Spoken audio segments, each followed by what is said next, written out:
Welcome to the Safe Place podcast, everyone. And this week we're going to be breaking down some of the weekly news headlines and trying to get a deeper psychological perspective on what could be going on. Craig, what you got? So what I've got for you, the first main headline on the BBC News is reviewing exam appeals. Basically, they've given students projected guesses, and now there's a big fury. Was this right or wrong? So what they're doing is they've got students and instead of being able to give them official exam results, because the government aren't involved in that for some reason at the minute, is it to do with COVID-19? Yeah, they couldn't get the students to do all the exams. So the teachers are basically saying or presuming what the result would have been without the pupil actually taking the exam.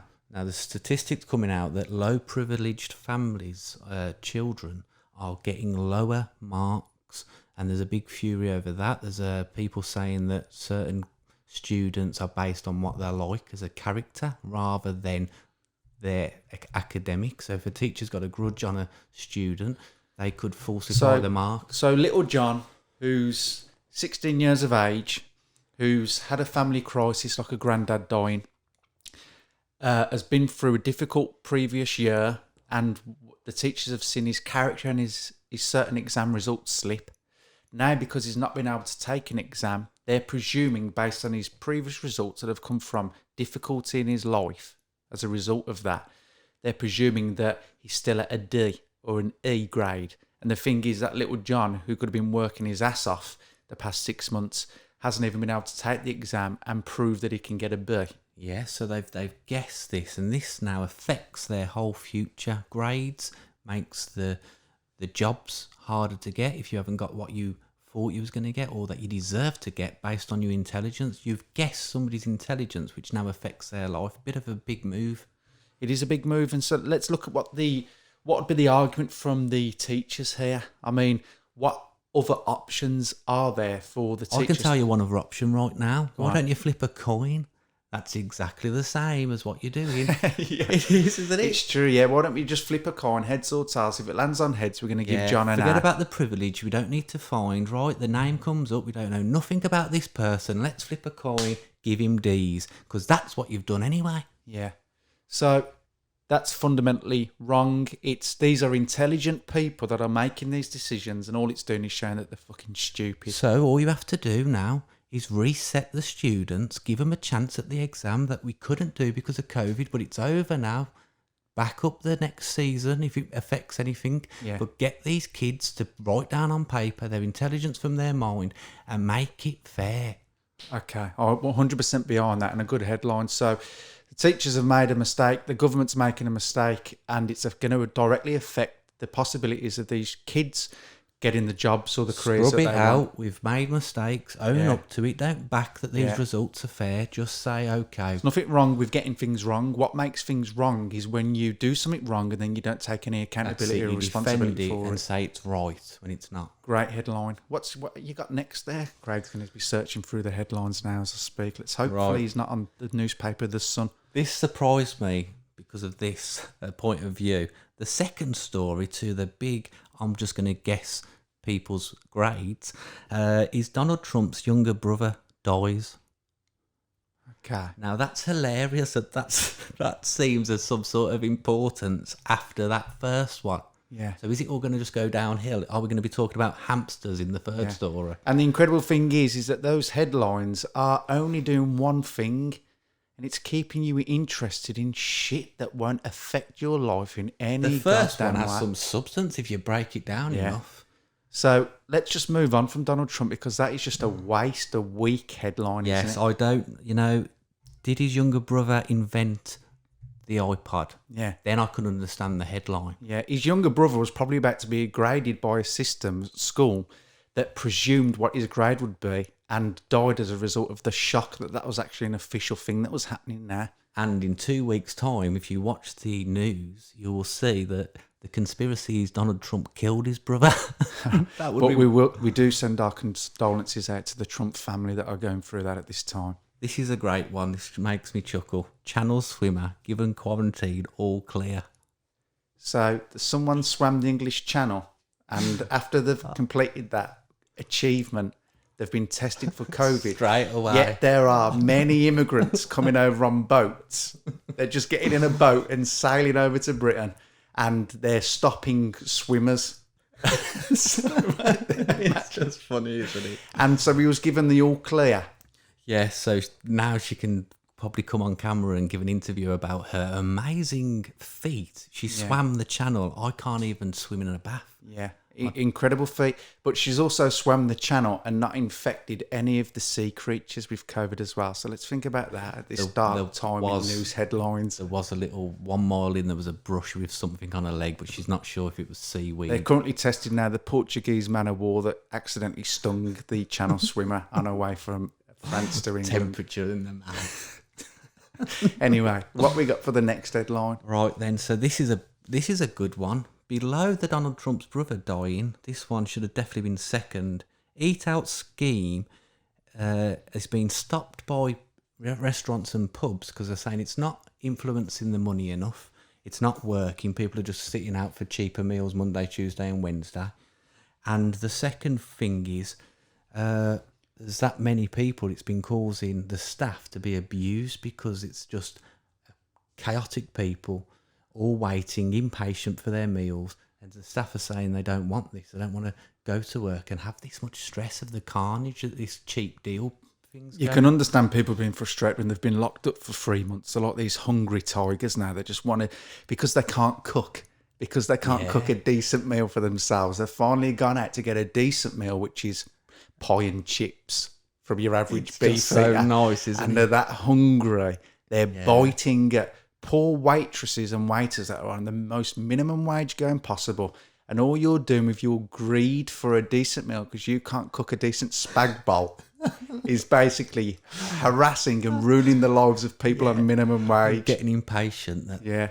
oh my God, there's 2 people in front of me. One's not wearing a face mask. And you take that out on the staff. Oh, I wouldn't have come. It might be half price. Well, but- don't go home and cook a fucking meal, for God's sake. And the coronavirus has made you realise that during the lockdown, what did you really miss? Was it contact with Nan or was it Costas?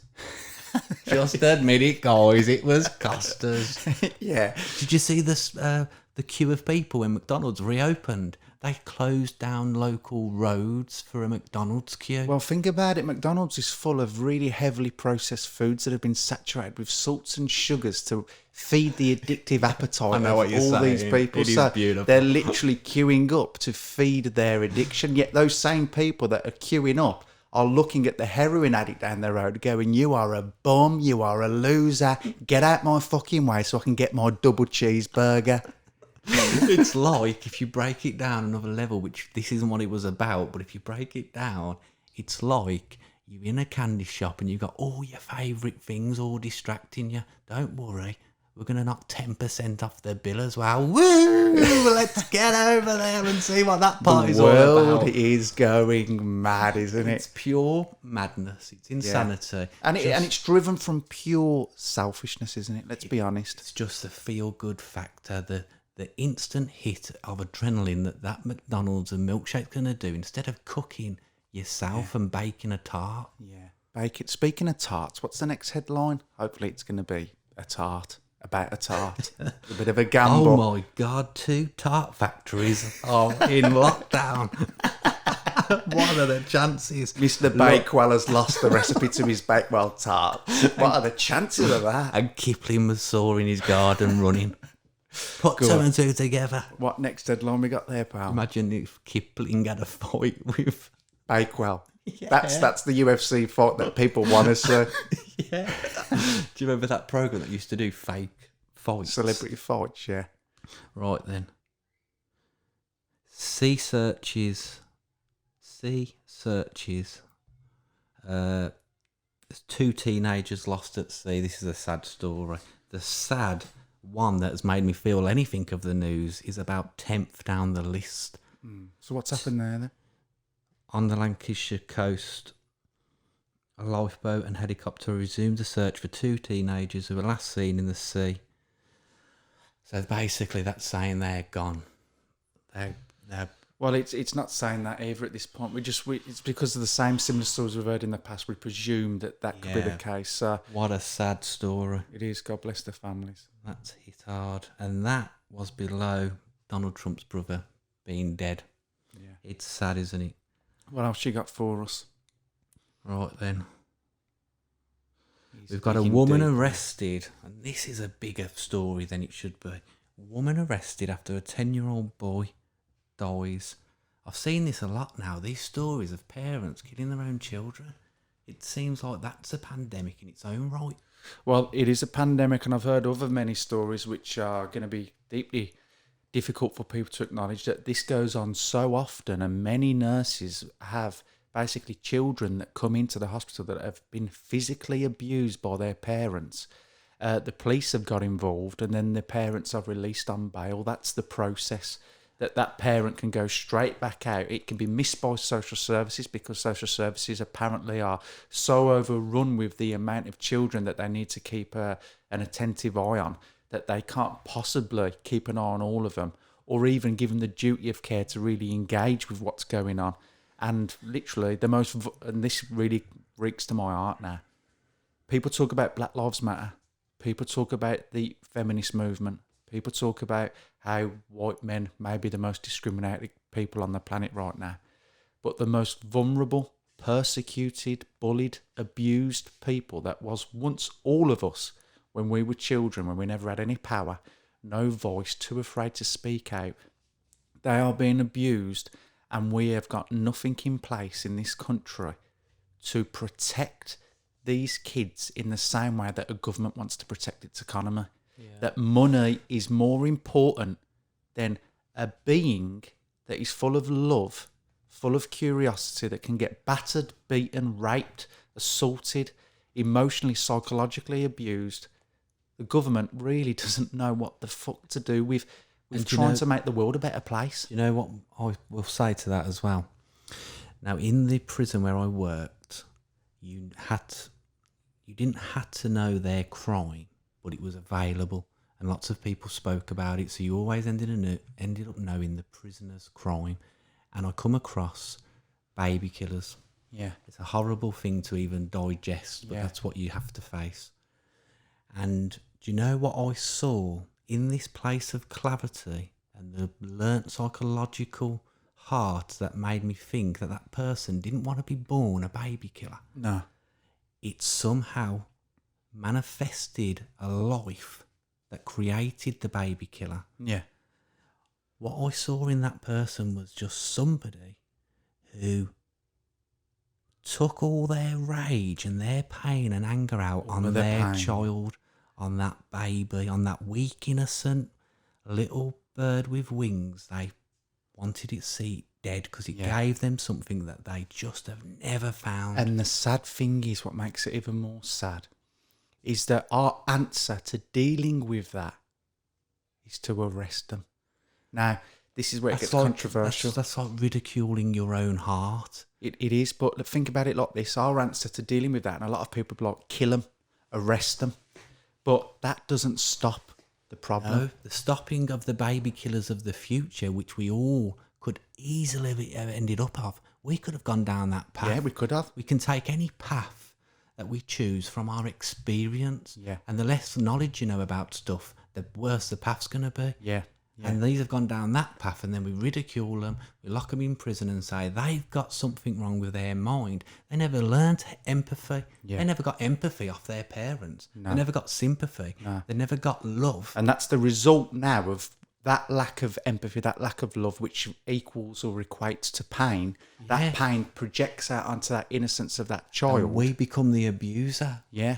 So moving forwards, how is it that a prison sentence or killing one of these people that have manifested pain out of them and hurt a child, how is sending them to prison or killing them fixing the problem? Surely the way of fixing the problem has to go directly down to the children, because that child that has been abused by that father, and that father has now gone to prison, and that child now goes through different foster care homes or different members of the family that still don't really know how to look after children correctly. that now becomes that child's pain. Let's imagine that the guy that beat up his child goes to prison. The child that was beaten up now has a distorted view of reality and feels negatively and positively over a certain situation. That child now grows up to hit their own child. Your answer to that is to kill them. What you don't even realise is that you're part of the abuse without even realising it. Yeah, you're constantly contradicting yourself. If you hear and really hear what you say and the behaviour that you give out, you constantly contradict what you are. Now, no one's saying here on this podcast that if someone commits a crime like that, of course they've got to go to prison. They've got to be taken out of society. But that's not going to be the answer, because eventually that person's going to come out of prison. The answer has to be directly trying to acknowledge that that person that you look at outside of yourself as purely evil has a story of past pain. Now let's do it again. Let's play through the role of the person watching and reading that story that's below the channel person getting COVID-19 test when as soon as she stands up, for God's sake. Below the Trump story. Yeah. Who gives a fucking shit? This one, why would someone, the first thing you get from that is, how can someone kill their kid? Ask yourself, how can somebody kill their kid? I know how they can do it. Do you know why I know? I felt a pain and I know about this shadow that I've got inside of me that can do the wrong thing and make the wrong choices and get the worst type of luck. Yeah. Like the father or the mother who abuses them, or some sort of painful event where someone's just made you feel like shit. Yeah. And then you want to just repel that by doing the same thing. And it's pure ignorance. It's ignorance. And when you hear somebody say, when someone says to me in the past, you're ignorant, I used to get quite defensive. I thought, what are you saying? I don't know something. It's like, well, no, I don't. There's loads of shit that I don't know. Yeah. Because someone calls you ignorant, we take it as an insult. There's nothing wrong with ignorance. We don't know anything until we know it. Yeah. But all we're trying to do is make people aware of where this type of behaviour comes from and try and create a better system around that issue so we create less abuse in the future.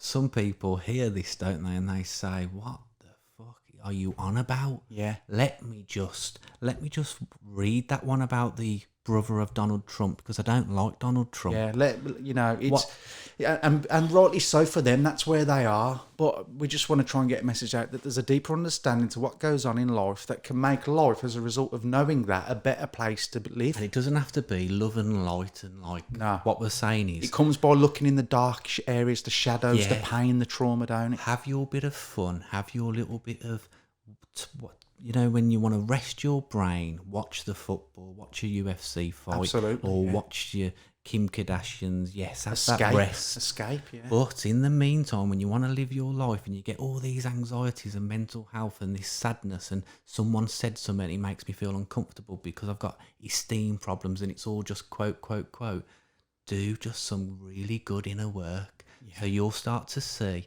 you know what, that story about that should be number one. Because it should be a priority to fix. Let's see if we can stop baby killers of the future. Let's fight for that cause. So that brings us to an end of the podcast, and I've really enjoyed listening to the headlines with yourself today, Mr. Anchorman Craig Powell.